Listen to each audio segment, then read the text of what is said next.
Hi, everyone, and welcome to another episode of the Galit Speaks podcast.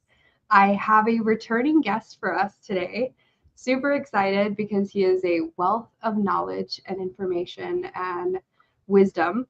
I have Daniel John Carey here. And after going plant based to help heal from kidney failure and ongoing kidney problems, Daniel dove into learning about vegan nutrition. As someone already involved in publishing, he then spent years helping doctors and nutritionists write books. He wrote the book Plant Based Regenerative Nutrition, published in this year. He's also the author of Dream Another Dream, Dream Your World, and a book about screenwriting. He runs a screenwriting workshop in Los Angeles that has over 1,000 members. He publishes screenplays for independent film producers and directors. I'm so happy to reintroduce you. Thank you so much for being here, John. Thank you for having me and your cosmic hair. I love it. It's the color of the sky and the cosmos and the oceans and all that cool stuff. Yeah, it's actually very funny that you say that. I love sharks, so it's ocean for me, and all the way. But like I've now had multiple colors of blue in it, and so it's now just everything, every blue that I can. I think there are like 4 colors in my hair right now. That's cool. Yeah. So, yeah, I wrote this book, Plant-Based Nutrition. It came out this year. And like you said, I originally started getting involved in nutrition because I had kidney failure and I had to relearn how to know what I should eat. A bunch of doctors wanted me to have a kidney transplant. And one doctor said that the only thing he sees that works really well with my kind of situation is if you get rid of all animal protein from your diet. And I didn't really know what that meant. I was sort of vegetarian-ish. I didn't really like meat. I hardly ever ate eggs. I really couldn't eat eggs. That would make me sick. But so I ate dairy and I was like a cheese addict and some chicken and turkey and stuff, but I just cut all that out, which was perfectly fine with me. It was like, really, I don't even have to eat those things. I was like, good. And so then to learn about nutrition, I just started studying and reading nutrition books and going to the library and reading like scientific things, manuals and stuff like that, journals. And I was involved in publishing because I had owned a newspaper, a small magazine in Los Angeles that I sold, and I worked for newspapers and magazines. And I joined this publishing organization, and it's an international organization of publishers and writers and editors and book designers and stuff. It was called Publishers Marketing Association. They changed the name to something else now, but and then I started editing books for authors, including doctors and nutritionists. I did that for a long time, and I was basically sort of writing their books for them. And I was amazed at how little some of the doctors knew about nutrition. And I would tell them, and I would look things up in the scientific studies and stuff and show them that. But I learned so much that I ended up writing my own book. And but that came out this year. So at first I was already sort of concerned about animals anyway. When I was younger, I saw my neighbors had brought home a deer. They went hunting and they hung it from the backyard tree to drain its blood. And that was very strange. And so I sort of started doing stuff when I was a teenager because I had a garden since I was 7 years old. And I grew up in Ohio, and I really liked gardening. And there was also an abandoned farm down the street that had been turned into a city park, but like a third of it was still there, overgrown with like trees, all sorts of trees, but mixed in with the trees were like the apple trees and the plum trees and the peach trees and the cherry trees and stuff. So in the summer, I would eat for free a lot down there. I grew up in a family that didn't really pay attention to me. And so I wandered around from a young age and did whatever I wanted. But so I was really getting into that kind of nature kind of thing when I was younger. Did do you have a place where you garden now yourself? Do I? No. So Oh, it's funny because I actually love plants, and my place in New York is full of plants. But since I've moved to Arizona, um, it has been so hard to keep things alive. So right now, my plants are cacti. oh, Like that's okay. pretty much what I've been able to keep alive. And the heat there is extraordinary from what I've Yeah, been reading this summer. I just heard on the news today that it's official that this summer was the hottest summer ever recorded since records have been kept, and not a surprise when you consider what's going on. And a lot of that heat has to do with what we've been doing to the planet. And the largest thing that takes up the most room on the planet is farming, and the most of the farming, especially on the continents, is to raise feed crops and to graze cattle. And those cattle produce a lot of methane, which is a really strong greenhouse gas that's worse than the other gas, CO2. But and we've demolished a lot of the rainforests, especially in South America. Costa Rica has been regrowing their rainforest, so that's cool. They got rid of a lot of the acreage that was used for cattle grazing, but Brazil and some other countries, they're still allowing massive destruction of the rainforest, not only for lumbering, but even when they cut down the trees for lumber, then a lot of that land also becomes used for other stuff. Like they cut down the rest of the trees and they plant feed crops for cattle. And a lot of those feed crops get exported to other countries. And it's not, it's awful. It's dividing up, it's raising the heat of the rainforest for one thing, because the trees keep the trees keep it cooler. When you cut down the trees, the ground plants don't keep it as cool, and the yeah, temperature rises.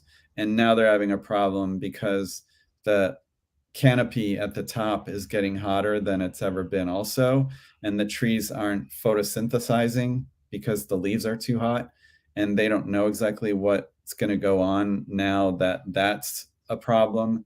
And I read it just this summer. You probably heard about this. The not that I use bees, but I mean realistically, the bee farming is a thing, or beekeeping, and it's used on a lot of fruits and vegetable farms. They ship the beehives around and they pollinate the crops. And in Arizona, they've had a problem because it's so hot that the bee colonies, their hives have been melting and killing the bees. And that is also related to the raising of the temperature of the earth. And a lot of that has to do with the meat industry. So it often goes back right to the meat industry. But it's really not even that. It's everything. It's from there's a problem. People don't even know. I don't know if I spoke to you last time about sharks. no, but I love sharks. Oh, here So we go. yeah, Yeah. that's You, that's my thing. you might know some of this already. People don't realize how dependent we are, no matter where you live, on sharks, because sharks are the main carnivores of the oceans, and they move large schools of fish all over the ocean, which help fertilizes the ocean. And that helps grow sea plants, including sea grasses and seaweeds and stuff, but which a lot of other sea life depend on. And we get most of our oxygen from the oceans. So the sharks are helping move fish around, huge schools of fish that are fertilizing the oceans, and then that's growing the plants that produces the oxygen, and most of the oxygen we breathe is from the oceans. And so we are connected to sharks that way. But then all the way up to the tops of the mountains where well, maybe at the very top, there's no trees up there, but the forests also depend on, like in California and other places, the salmon that swim up the rivers all the way into Idaho and stuff. Those those salmon, they carry nutrients from the ocean. And when the bears and the eagles and the mountain lions and other animals eat the salmon that swim up the rivers to spawn, those nutrients from the salmon end up in the bears and the other animals and the birds. And when they go poop or they end up dying and their bodies decompose, that spreads nutrients from the ocean into the forest, which also helps produce our oxygen and our rivers, because forests are they help create the original part of the rivers, the headwaters, which then turn into bigger rivers and feed the lakes and all the way down to the oceans. And it's all connected. But I don't eat salmon. A lot of people do. I don't eat any animals or fish. Or a lot of people, when you say you're vegetarian or something, they go, "But you eat fish, don't you?" And I'm like, "No, I don't eat anything with eyes."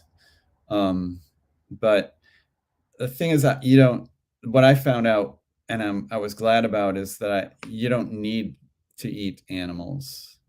I could understand people who live on an island, or like you're an Eskimo, or native people up in Canada, northern Canada, and places like that, who hunt caribou and things like that. I can understand it, but continental people, the people like we don't need to eat animals. And we also could be growing more fruits and vegetables, which also I know some people can't because they're in situations where they don't have any land at all. I have a vegetable garden, luckily, and so I grow a lot of food, and I also give a lot of it away. But when I had my kidney disorder, well, I still do, but it doesn't really affect me that much anymore. I was having all sorts of health problems, including kidney failure. And what would happen is animal protein would make my kidneys bleed. And then my kidneys would clog with blood clots. And then it ended up shutting my kidneys down. And that's how they said I died in the hospital one time when I was 29. They were going to put my body in the morgue, like hospital morgue. And the nurse who came to prepare my body to transfer to the morgue saw my eyes move. And so I was basically minutes away from going into a refrigerator. But after that, and I thought maybe I should really try what this other doctor told me to do and eliminate all animal protein. So I basically just started eating real simple, like rice, beans, chopped up vegetables, guacamole and salsa and fruit and orange juice and stuff like that. Just like really simple. And within weeks, I started feeling so much better. It was I didn't know what to do with myself. Eventually, I also had a back injury, which was awful. And I was going through that at the same time. But eventually, after like 4 years, they said I wasn't going to be able to ride a bike or swim or run or all this other stuff. But I ended up, a girlfriend moved up to Northern California, and I brought my bike up there, and I rode my bike down the coast by myself, and camped on the beaches. And I didn't have I had so much energy. It was kind of nuts because I was used to being sick and spending so much time in bed in my 20s, especially in my later 20s. And then all of a sudden I had all this energy and I was doing crazy stuff, but it all had to do with my diet. There are ways of eating vegan that are really unhelpful. Yeah. You could eat potato chips and beer all day and you're a vegan, and yeah. Donuts and stuff, and Oreo cookies. Oreo cookies are supposedly vegan. Yep, they are accidentally vegan. Yeah. And now all these other companies are coming out with vegan products, but they're really not that healthy. They're processed ingredients. They're very salty and oily. I stay away from oil myself. That's one thing that they don't want me having is much oil. There's oil in every cell of every plant, of every fruit and vegetable. When you squeeze lemon, there's oil, a sheen of oil that'll float on the water. So it's not like cutting out bottled oil is going to cut out all oil. They just don't want me having clarified oils. But there's always like sesame, like tahini is pure sesame seeds. I do have tahini when I make hummus. I don't put olive oil in my hummus. But there's a whole website about vegan oil-free food called forksovernifes.com, and it's put together by a bunch of doctors and nutritionists, including T. Colin Campbell of Cornell University in New York. And well, it was also started by Dr. Caldwell Esselstyn, the heart doctor at the Cleveland Heart Clinic. And so he puts all of his heart patients on a vegan diet, and he's proved it through all of his studies.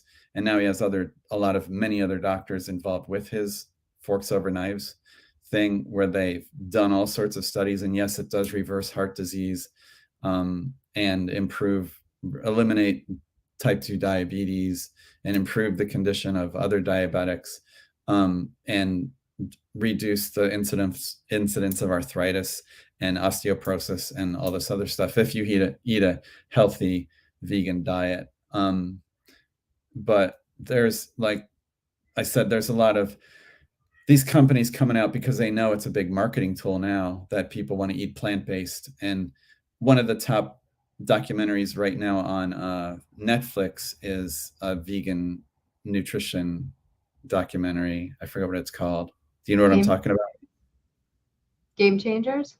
Game Changers, yeah. Yeah, or Game Changers, something like that. Yeah, that was actually one of the first documentaries that I watched that I was like, I think I'm going to try veganism. Like, it was like my first, I was already leaning towards a lot of vegan food because I'm allergic to dairy. And I just knew that like I'd be safe with vegan food and I wouldn't get sick. But once I saw Game Changers, I was like, maybe I shouldn't be eating meat either. And that was kind of like my first introduction into like veganism. Did you find it easy, or it was fun or interesting, or? Yeah, for me, it was a really easy, smooth transition. So what ultimately solidified it, I was pretty much just eating eggs at that, like I had pretty much reduced myself to just eating eggs. And then I met someone who is now my husband, and he had been vegan for many, many years. And I was like, hey, I'm interested in being vegan. Like, this is pretty much where I'm at right now. Can you help? And him being vegan for, at that time, I think he had been vegan for like 8 years. He just kind of was like, hey, this is the stuff that we can eat. This is the stuff we can't eat. Don't buy this in the supermarket. Yes, buy this, because, he had already pre-tested all of this stuff. And it was just a really easy, smooth transition for me. And honestly, I feel like I don't miss it at all. I think he actually craves meat more than I do. Like, every now and then we'll pass like a barbecue spot, and like the smell kind of makes me a little ugh. But he's like, like, I miss steak. And maybe it's just because he hasn't had one in so incredibly long, like. He likes the smell of polycyclic aromatic hydrocarbons. I guess. I mean, yeah, like, but for me, like, I've reached a point where like I'm totally turned off by anything meat. Like, yeah, I accidentally ate. I work on sometimes on movies and TV shows, and one time a long time ago, I was working on I think it was a TV show, but they have catering, and on TV shows, and when you break for lunch, it's all the food's just there. And I thought the stuff was rice, and I was eating with the other the other actors I was with, and it didn't taste right. And I was like, what is this stuff? And they said, oh, that's cheese. It's some kind of Italian cheese or something that looks like rice. I don't know what it's called. But That was the only time I've eaten, but it didn't taste good for someone who used to eat a lot of cheese. And now it's like, it just tastes, it was kind of slimy and gross. And I don't know, it's just like no cheese for me. But there's ways of making cheese that are actually good for you. Mixing simple things like soak pine nuts in water for a half hour and then drain the water and blend them with a lemon juice and some nutritional yeast and maybe some herbs, even black pepper or herbs, and use that as a soft spreadable cheese. There's all sorts of vegan recipes on YouTube about how to make different things, but some of them use really awful ingredients, like those what are those called? Those Beyond Beef burgers. I tried one of those once, and I know it smelled and tasted like, I couldn't get the taste out of my mouth. I was like rinsing with lemon juice and stuff, trying to get but I didn't even finish it. And but I encourage people to really just, you could chop up a bunch of vegetables and mix it with hummus and guacamole and eat that. It's really good. Or even use that as a wrap, get some lavash bread and stuff it in there. But it's people like sometimes like, what do you eat if you don't eat meat? And I'm like, there's only 37,000 varieties of edible plants or something like that. And they're like, really? Yeah, and even when they eat meat, their meat is also flavored with herbs and spices and stuff. You could use those same herbs and spices to flavor other stuff and make your own burgers. I do like certain veggie burgers. Like I'll grind carrots and use lentils and herbs and spices and stuff, and you can make a bunch of them and freeze them. Get a hamburger press if you want to, and you could freeze veggie burgers that you make at home. But I was going to say that growing food, I was talking to a friend yesterday, and he lives in the San Fernando Valley, which used to be farms, just not even that, maybe like 60, 50 years ago. A lot of it was still farms. And now it's apartment buildings and houses and urban sprawl and mini malls. But he was talking about how a lot of the houses there, some of them still have the original, they'll have like 2 or 3 citrus trees still that were left from when they grew the farms. But he was talking about the prices of food, which are going up. And that's going to happen more because of so much flooding. We've lost hundreds of thousands of acres or thousands of acres in California last winter because the floods that flooded parts of the farmland up there also carried all kinds of toxic waste and pollution. And now those farms aren't going to be available. All that farmland's not going to be available for a couple of years. They think maybe longer. They have to keep testing the soil. So stuff like that is helping to raise the price of food and the availability. So it's really good if you have a space to grow food. You can grow, like even me, I take the seeds. You could buy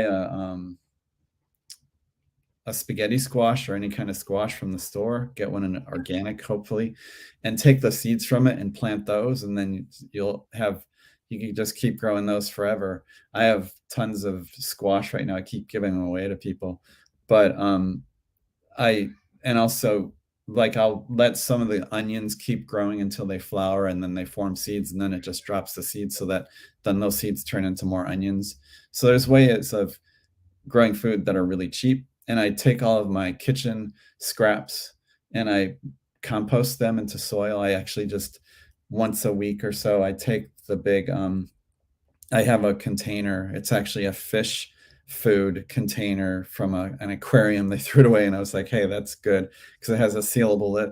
And I put all this kitchen scraps in there, and then I take it over to the garden and I dig a hole and I bury it. So there's like, I just keep burying different pails full of kitchen scraps in my garden. It keeps the soil moist and the bacteria and the fungus in the ground, which helps transfer nutrients into the plants, rich that way. And it's good for the worms and all that other stuff. But and it also helps the birds because the birds dig in my garden to find the worms.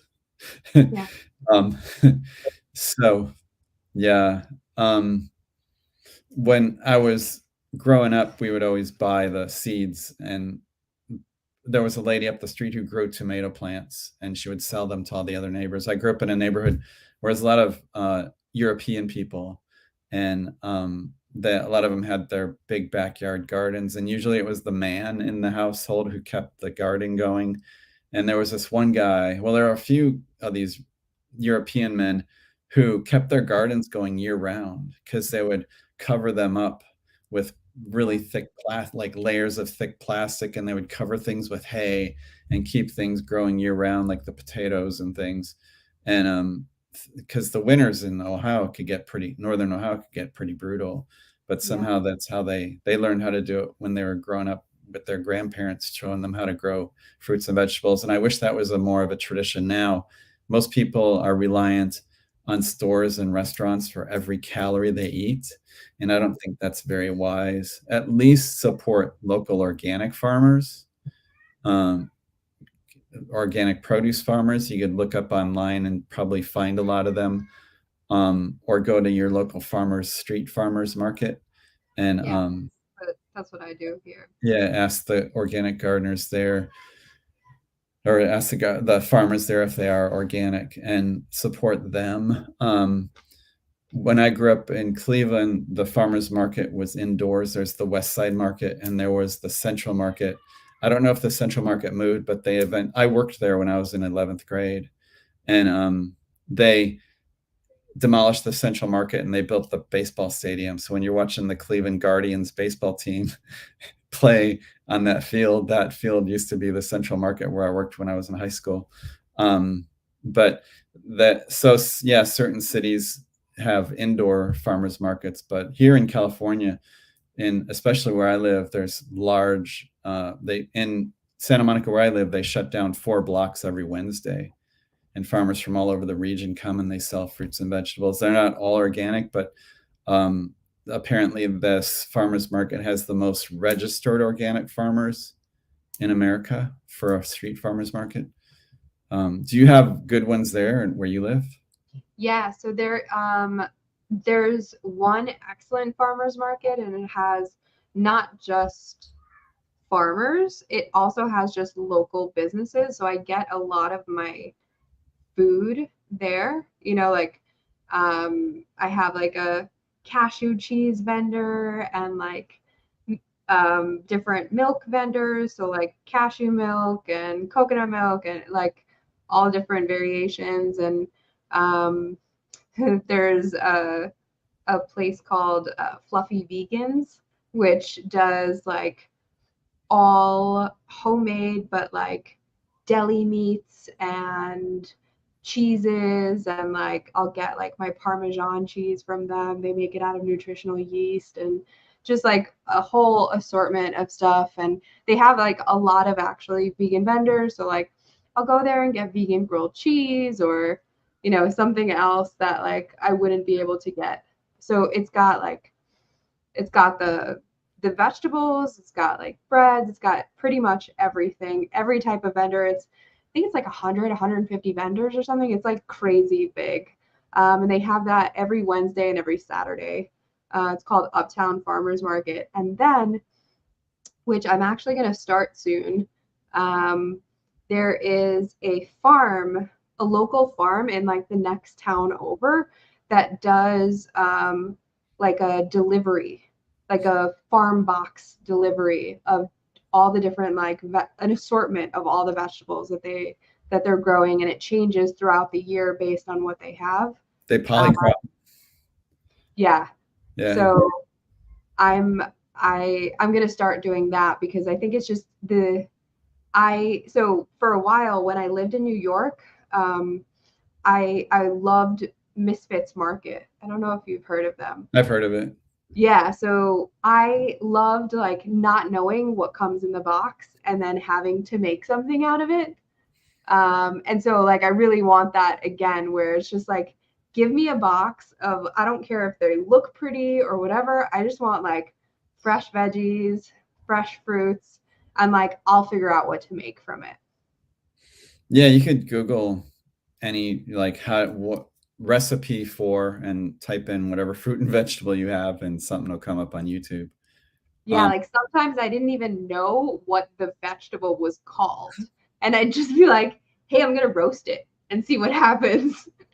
Right now I have these squash in my garden, and I don't even know what kind of squash they are, but I keep giving them to my friend, and she's making soup out of them and stuff. But well, farmers markets are great.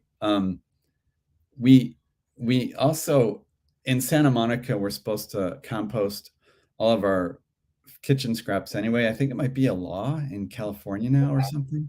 But so the city had to put out separate containers at the trash bins. One's green, and we're supposed to put all of our kitchen scraps in there for fruits and vegetables.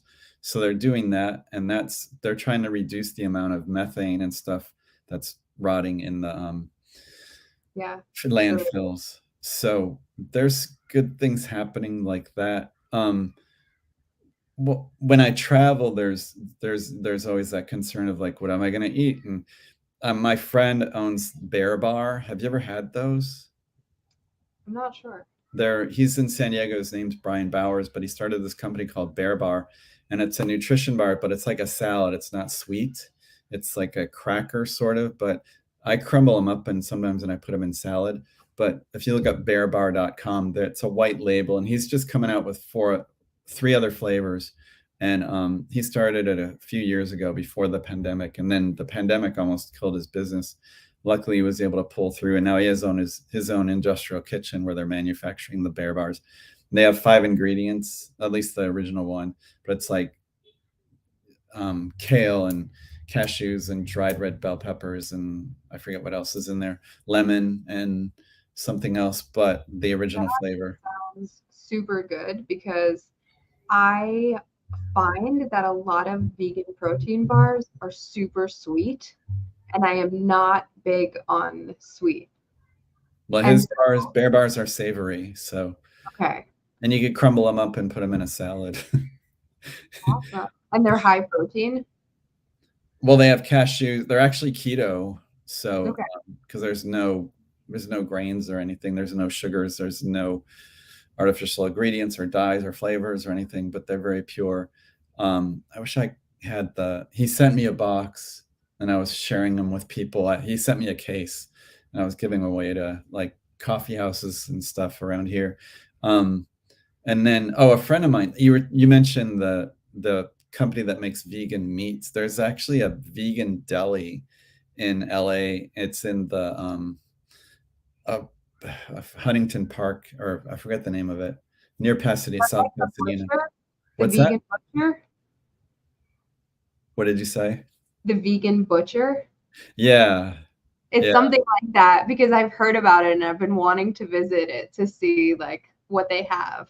Because I went over there. I do eat like I eat Impossible, stuff like that, especially like the stuff I don't like. Yeah, because I became vegan more for the animals, not really for health. The health thing was just a benefit that I've realized later. Yeah. But yeah, we still, especially because my husband kind of like likes the taste of meat, but doesn't like actual meat. So we do like Impossible, Beyond, not as much,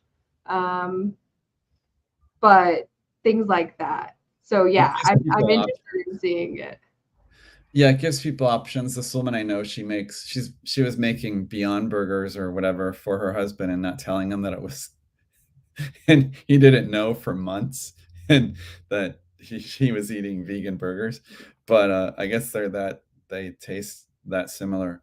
The vegan butcher, I went over there because a friend of mine she started a vegan baking company, and she makes cakes and brownies and some other stuff. And so her stuff is sold at the vegan butcher's shop on the counter. So I went over there and I met with a screenwriter friend of mine, and we had lunch. And now he keeps going back because he lives closer to there. But there's so many vegan restaurants in LA now. It's kind of crazy. And they have a good record of staying open. Most restaurants in LA County close within a year of opening. the vegan restaurants tend to last and last and last. And there's like, they go out of business because like they'll lose their lease or something like that, rather than they don't get enough business. There was a one in Santa Monica that went out of business. But he just sort of went delivery. So he has food that's delivered, and then he sells packaged foods in the health food stores and stuff like that. So he didn't really go out of business. You can literally go to a different vegan restaurant in LA for every meal for a month and not go to the same vegan restaurant. Yeah. That's how many there are. But I don't really eat at restaurants much because of the oil thing. I don't really like oil, but I will meet, like if I meet friends, I'll go and I'll eat whatever and go off my strict eating way. But I do feel slowed down. I have one working adrenal gland, and both my kidneys are screwed up. So I do get affected by foods really much easier than other people. And I didn't know I had kidney disease until I was like 23. So, but yeah, like you, well, opposite of you, like I first really started getting interested in vegetarianism when I was 10 or 11.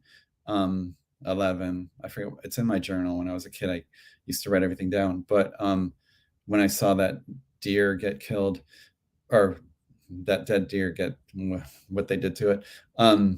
But so I at first sort of kind of started tilting that way when I was a kid, teenager, but then it turned into a nutrition thing with my health. And then after I became vegan, I started learning more about the animal issues, and I didn't know the horrible things, the way the animals are raised and what they're fed and what they're treated with, and the horrors that they go through in the slaughterhouse, and how everything, like they treat them, they give them unnatural diets because their goal is to fatten them up as soon as they can to get them sold to the market. And the dairy cows are also, once their milk production slows down, they're just like, basically they are mechanically raped to keep them pregnant. Then when they have a baby cow, a baby bull, a male baby, the baby bulls get shipped out and they're killed, and their meat is sold as veal. And then the baby cows, the girl babies, are kept because they could produce milk. And then they're impregnated as soon as they can get them impregnated. So they do that mechanically, and then there's impregnated to keep the milk flowing. And then after a few years, they're sent off to the butcher, the slaughterhouse, and that meat is often turned into like fast food stuff, food burgers and things. And then when you look, you could Google all this stuff there's a lot of stuff on YouTube about factory farming, and a lot of the farm animals now don't even go outside. They spend their entire life, like chickens and turkeys and even dairy cows and stuff like that. Some, they hardly ever or rarely go outside. And what does that do to their system? They're also treated with pharmaceutical drugs to keep them, because they're all crowded together. So they have to keep them from not getting pneumonia and all this other. So when you eat meat, you're also getting residues of pharmaceutical drugs in your food. And then when they slaughter them, your body creates fear chemicals, the fight or flight chemicals. And the cows and stuff, you could watch the videos. It's really unfortunate, but they're online. What they go through is unfortunate. It's good the videos are online because it's educating people. They're so scared. Sometimes they're shivering and they're crying, and you could see that they're upset. They know what's happening. They could hear what the next cow in line is going through, and they know, like this, they could hear their friends being killed.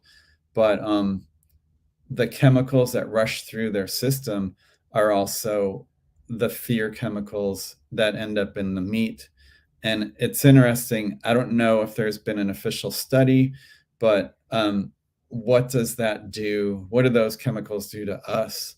And what about the cheap meat that's sold at fast food restaurants and is there really a connection between inner city violence and the foods they're eating at fast food restaurants? Because a lot of the inner cities, the poor areas, that's basically what they have. They have fast food restaurants, and Yeah. they're like healthy food deserts.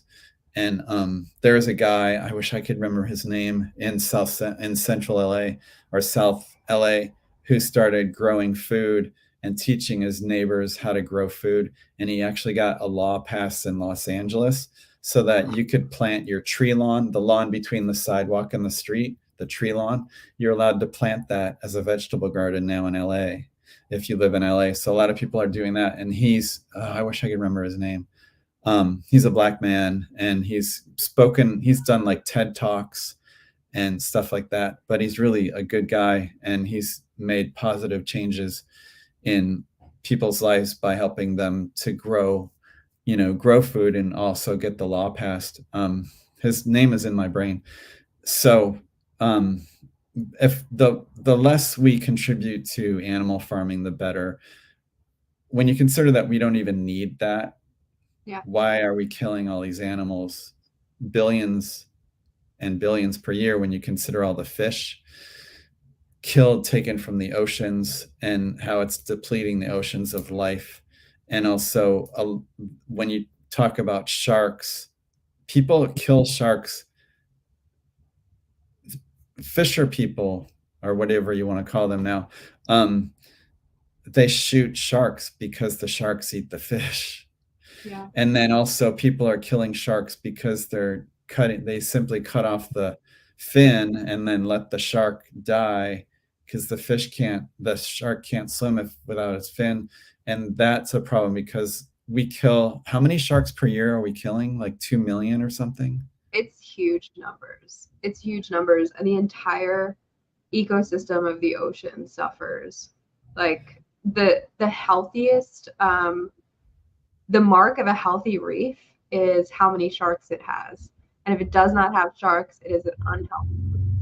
And the ocean is not healthy, because the sharks are, eating, they are like the garbage people, they are eating the sick and the dying fish and making sure that everything is healthy and progressing. Another thing about how the meat and dairy industry damages the earth, besides the methane from the cow farts and the pig farts and stuff, is the fertilizers that they're using and the chemicals they're using to grow the feed crops for the cows and the pigs and stuff.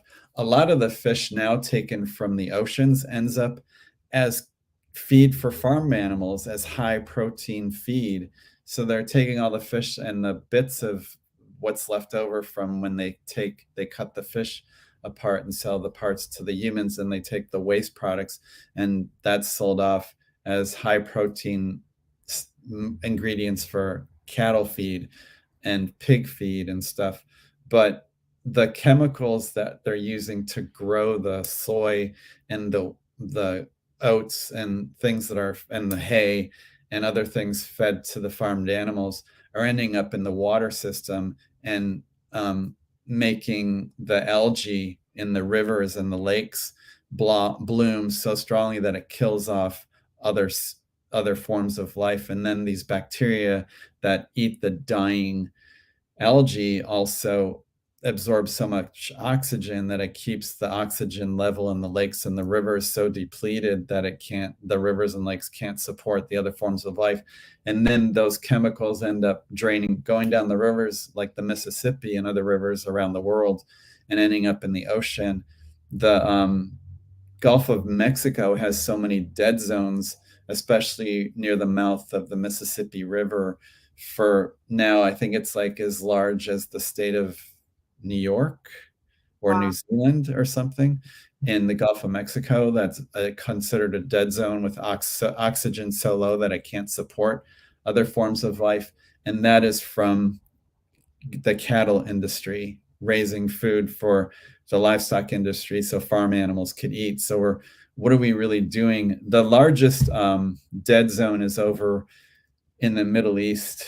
I forget, is it the Arabian Sea? But they also have a big problem with that. And then also the golf courses and stuff, and camp, like sporting fields. Also, there a lot of those are treated with chemicals that then end up in the oceans. And in Hawaii, there's so many golf courses using all these chemicals to keep the greens perfectly green, that all those chemicals also end up in the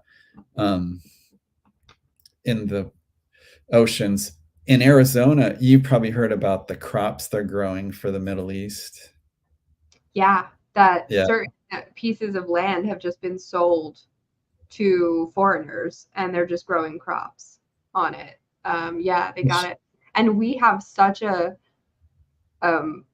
problem as far as like water is concerned in Arizona. And it's just like between that and we have a ton of golf courses as well, which I always think is just completely crazy. Like people don't have water and we are like trying to upkeep green grass, which is just about like impossible here. You know, there are very few people who are successful at doing it, but they've genetically altered the grass so that it could grow in hot temperatures with less water, which is crazy. But with the water situation in Arizona and parts of California and other states where they're growing crops for farmed animals that then get shipped, the crops get shipped to as far as Saudi Arabia and to other countries that they're growing in Arizona, they're using the water table in the ground has fallen so far because so much water is being pumped out to water the feed crops for farmed animals, that it's causing a problem. Because when you ship soy and wheat and all these other crops grown for farmed animals to another country, within that soy and within the wheat and the other stuff is water. So they're shipping out billions of gallons of water from the combination of California and Utah and Arizona that are growing crops to export to other countries to feed farmed animals so that the people in Saudi Arabia could feed their dairy cows and their cattle. It's crazy that that's been going on for decades, but it's been increasing even more and more and more in the last several years. And we're in a drought. We've been in a drought for a really long time. And why are we shipping billions of gallons of water every year out of our water table, our water, whatever it's called? That's part of the problem with the drought that's going on in California and Arizona and the heat. And it's just it's completely unsustainable, right? It's just this cycle that keeps going and getting worse as we don't fix anything. We're just going around in circles and just, going way worse than we're in such a worse position than we ever have been. Like, it's just not sustainable for life on Earth. And the one thing you could do is just stop eating animals and stop eating dairy. And those two things will make such a difference in your sustainable way of living. And if you support local organic farmers, even better.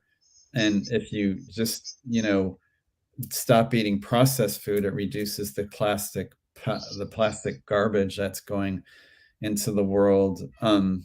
I mean, that's a huge issue as far as like there are tiny pieces of plastic in just about everything you eat that is animal based, right? Because it's the microplastics are all in the ocean, right? And every single fish has tested, any fish that they test is testing positive for these microplastics. They're filtering the ocean of plastic. Yeah.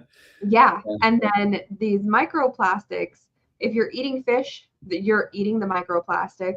If the animals are eating the fish and then you're eating the animals, you're still eating the microplastic, because this stuff doesn't degrade. Like, it does not compost. It does not degrade. It just stays. I didn't know how bad it was until I started learning about how when you breathe and you're breathing in, you could breathe microplastics, because if you're wearing a lot of clothes that have plastics in the fabric and you're dryer is they're drying them, and those microplastics are going into the air. You could breathe them in, they could go into your lungs, and they could pass into the blood. Yeah. And so we all have microplastics now in us. But that's a problem. If the plastics were made out of plants that were compostable plastics, which most plastics can be, because most plastics being produced are meant for single use, for like food packaging and medical devices and stuff, and packaging for products. If all those plastics could be start making them out of compostable plastics, that would greatly improve the situation. But also, if we made those plastics out of hemp absorbs more CO2 and greenhouse gases per acre than an acre of trees. And so it requires less water than cotton, and it also improves the soil, and it absorbs and sequesters the greenhouse gases and puts them back in the soil. So if we did that one thing, just stopped made single-use plastics out of compostable plant-based plastics, that would make a huge difference. Yeah. It's crazy that we are seeing all of the effects, and yet we are still, as a human race, we are still so blind to, like, we are causing this, and there are clear steps, right, to fix it, and we are just not taking them because money is more important, capitalism is more important, and I think we're reaching a point, right? And sometimes people talk about like the hole in the ozone layer, right? There was this whole big thing when I was a kid about the hole in the ozone layer, and everyone's like, oh, that was a whole big thing, and then it just disappeared. It didn't just disappear. We, as a world, took a stance and we're like, oh, we need to stop this because this is like has an immediate effect on our lives and our children's lives. And they put procedures in place to make sure that that hole did not grow. Like, but we are seeing the same kind of stuff now. Like, we're seeing the bleaching of reefs. We're clearly seeing the overheating of the planet. We're seeing flooding. Like the ice caps are melting. We're losing entire countries. We're losing parts of cities. Like, superstorms are happening more often, and yet we're just oblivious. And the ocean this year, not only the air was the hottest air temperature recorded in history, that since we've been keeping records for like 200 years or whatever it's been, the ocean temperatures in Florida reached the hottest surface temperature of an ocean anywhere on Earth this summer in Florida. And it's killing the coral reefs. And when I lived in Florida for a little while when I was in my early 20s, and I would snorkel almost every day because I lived right nearby the ocean. And the coral reefs where I used to snorkel at are gone. Somebody sent me a photo, and it's just sand because they died and they had corroded into sand, and there's just nothing there. And it used to be like these amazing, colorful coral reefs with fish swimming around them. And sometimes you would see like barracuda and sharks. And I never got bit, luckily. But and I was going to mention also, with all the chemicals ending up in the oceans from the growing feed crops for farmed animals, those chemicals also have been increasing the amount of algae, unnatural levels of, algae growth in the oceans, which smothers the coral reefs. And the coral reefs, every animal in the ocean depends on coral reefs because those are where the smaller animals live, and they hang out and they eat there. And they also, the shelled creatures hang around there. One thing with the dead zones is the shelled creatures usually die because they move so slowly that when the low oxygen water spreads into their area, they just die because they can't swim away like the other fish who can feel the low oxygen in the water. But it's causing ocean acidification, which is also a problem for shelled creatures. including the micro creatures that the larger, like the whales, depend on. Yeah. Krill and yeah. I do want to say we're coming up on an hour. So I Okay. want you to, tell our audience about how they can find your book and, the different things that are coming up for you. Oh, I have another book coming out, which is a lot about what we've been talking about today. This book, Plant-Based Regenerative Nutrition, is on Amazon. That's the easiest way to get it. And it's in bookstores, but I don't deal with any of that distribution stuff, so I don't know where it is. But I know it's on Amazon. And Dream Another Dream is another book I wrote, and Dream Your World. But I have another book coming out. And I'll send you a copy when that happens. It's going to be pretty soon, about extinction. Yeah. Yeah. So, and also I encourage people to look up permaculture and read up about permaculture and what we can do as a communities, and don't wait for the government and don't wait for corporations to make the change. You can make the change in your life, including by planting trees. One thing I do is when I get an avocado, I take the pit all the time and I plant the pit in a pot. And then when it gets like a few feet tall, I either go plant it somewhere, or I leave it outside the co-op, or I give the tree to somebody who has land.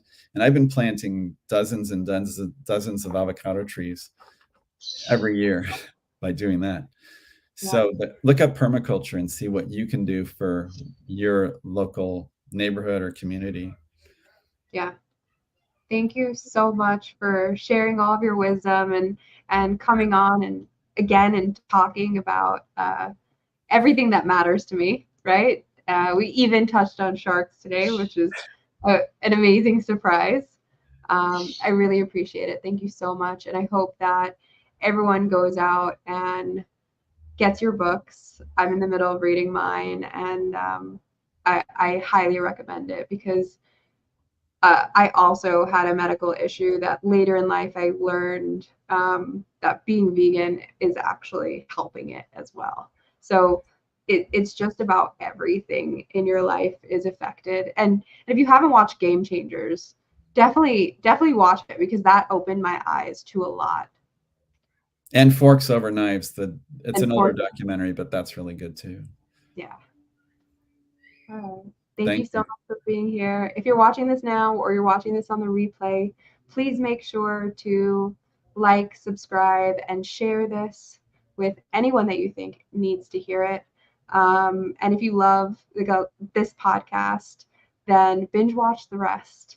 And I will see you next week for another episode of the Galit Speaks podcast. Thank you so much for tuning in.